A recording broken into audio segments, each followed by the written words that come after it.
आज इस वीडियो में हम आपको difference between learning and maturity, अधिगम एवं परिपक्वता में क्या अंतर है, इस पर डिस्कस कर रहे हैं। विभिन्न मनोवैज्ञानिकों ने अपने विचार दिए, अपने मत दिए और अधिगम एवं परिपक्वता में कुछ अंतर बताए हैं। उस अंतर पे चर्चा करें। फर्स्ट पॉइंट है परिपक्वता बालक के स्वाभाविक वृद्धि है, नेचुरल है, ऑटोमेटिक वो होती है, जो कि बिना किसी प्रयास के पूरे जीवन भर होती रहती है। वातावरण तथा परिस्थितियों की भिन्नता रहने पर भी अभिवृद्धि अवश्य रहती है। इसके विपरीत अधिगम की प्रक्रिया में प्रवेश द्वारा बहुत सारे प्रदत्त हैं, जिसको डाटा बोलते हैं, उद्दीपक स्टिमुलस बोलते हैं, व्यक्ति के व्यवहार में परिवर्तन लाते हैं। जो अपनी तरफ अचानक ध्यान खींचते हैं उनको हम उद्दीपक बोलते हैं, इंग्लिश में स्टिमुलस बोलते हैं। बालक अपने अनुभव एवं परिस्थितियों के अनुसार सीखता है। जैसी जैसी सिचुएशन होती है उसी के अनुसार बालक सीखता है। और बालक भी नहीं, बड़ा व्यक्ति भी जैसी परिस्थितियाँ और सिचुएशन रहेंगी उसके अनुसार वो ढलने का प्रयास भी करता है और सीखता भी है।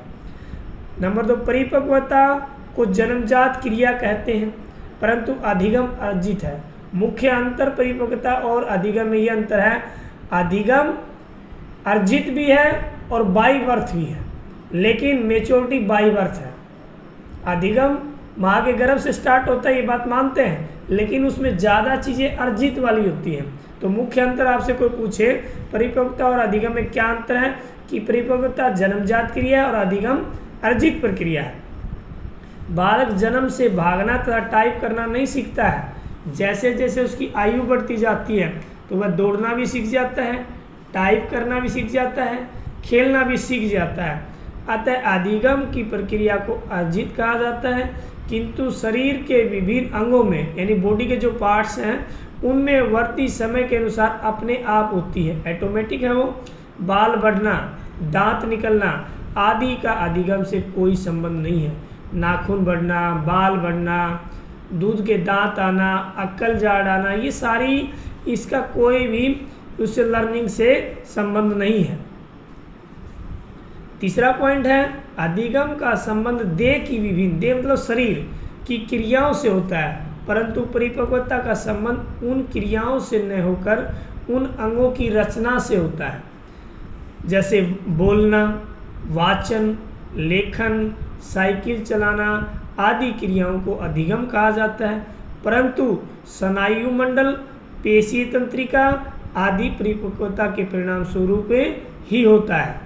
फोर्थ पॉइंट है अधिगम में व्यक्तिगत विशेषताओं की प्रगति होती है, जैसे तैरना, स्कूटर चलाना, साइकिल चलाना, दौड़ना, भागना।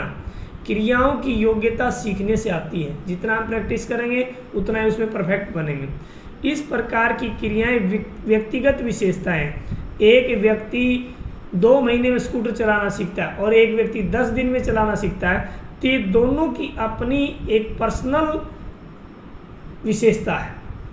जैसे न तो सभी व्यक्ति तैरना जानते हैं और न ही सभी व्यक्ति स्कूटर चलाना जानते हैं। इसके विपरीत परिपक्वता द्वारा जातिगत विशेषताओं में वृद्धि होती है, जैसे बाल का बढ़ना निश्चित है, दांत का निकलना निश्चित है। अगला पॉइंट है अधिगम में अभ्यास का महत्व बहुत है, किंतु परिपक्वता में कोई अभ्यास, कोई प्रैक्टिस की जरूरत नहीं, वो ऑटोमेटिक होगी। टाइप करना, कविता कंठ संग्रह करना यानी रट्टा मारना, तैरना आदि अभ्यास से हम उन्नति कर सकते हैं, प्रोग्रेस हमारी हो सकती, किंतु शिशु के दांत निकलने में कोई अभ्यास की जरूरत नहीं है। यदि उसकी फिजिकल बॉडी सही है तो समय पर उसके दूध के दांत निकले भी गए और टूटे भी गए। पॉइंट है अधिगम का तात्पर्य बालक के अनुक्रियाओं में परिवर्तन, परंतु परिपक्वता का अभिप्राय शरीर की रचना में वृद्धि एवं परिवर्तन उसमें भी होती है, लेकिन शरीर की रचना में वृद्धि भी होती है। वाचन, गायन, लेखन, नृत्य, तैरना आदि अधिगम के फलस्वरूप या परिणाम स्वरूप होता है, लेकिन स्नायु, तंत्रिका, पेशियों में वृद्धि परिपक्वता के कारण होती है। अधिगम की प्रक्रिया के द्वारा अपने परिवेश की परिस्थितियों में परिवर्तन लाया जा सकता है, परंतु परिपक्वता के कारण दैहिक संरचनाओं में रासायनिक परिवर्तन नहीं किए जा सकते। अधिगम की प्रक्रिया में दैहिक प्रक्रियाएं होती हैं लेकिन नगण्य होती हैं, जो दिखाई नहीं देती। इसी प्रकार परिपक्वता में परिवेश इतना सूक्ष्म होता है कि उसे देखा नहीं जा सकता। निष्कर्ष के रूप में ये कह सकते हैं, उपरोक्त तथ्य एवं कथनों के आधार पर हम ये कह सकते हैं कि परिपक्वता एक बाई बर्थ है और लर्निंग अर्जित है। परिपक्वता में फिजिकली रूप से बॉडी में संरचना में कुछ परिवर्तन होते हैं, क्योंकि उसके अंदर ग्रोथ है जो नेचुरल है, और लर्निंग अभ्यास एवं प्रैक्टिस के द्वारा ही प्राप्त किया जा सकता है। Okay, thanks.